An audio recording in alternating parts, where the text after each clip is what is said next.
are operating in our well-being. And you know, there are many of these cases in the political circles that are untreated, and as a result, they cause greater havoc and harm in the country. And I think that it's no longer a joke. Who the deputy president, former deputy president is at the moment is no longer a joke. Most of you share TikTok posts of his messages and so forth. You are actually the ones who are encouraging a person who is unwell to continue saying more things that are going to hurt our country. And I think those who are around him should help him get medical treatment, because then there are continuous conversations. Somebody out there may think that he's a serious person when he's not. The last question.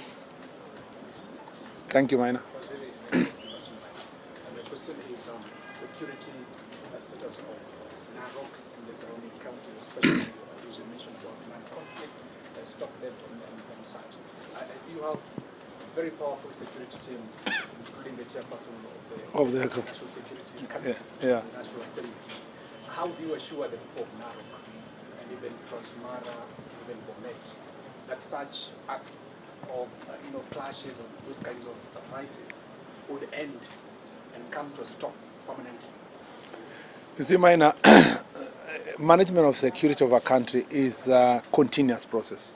Sometimes it's a moving target. You solve one problem, another problem comes in. For as long as human beings are continually interacting, and there are other issues, the people are competing over resources, they are competing over leadership, they are competing over different things. It will always pause, and criminals are getting better in terms of their technology, their tactics, and so forth. So you always continue to invest, and you must always remain alert. That's why you change security officers every given time to avoid familiarity. You invest in more technology. You invest in more resources. You must continue. We've been with you in a number of these cases, and Kenyans are saying that we must train more. Police officers should be trained continuously. And like other departments of government, police officers are extremely disadvantaged because they are not getting new technology and new ideas as they continue managing the security sector. I'm talking about at the law level. And this is one of the resolutions that has come from Jukwa, that we need to invest more.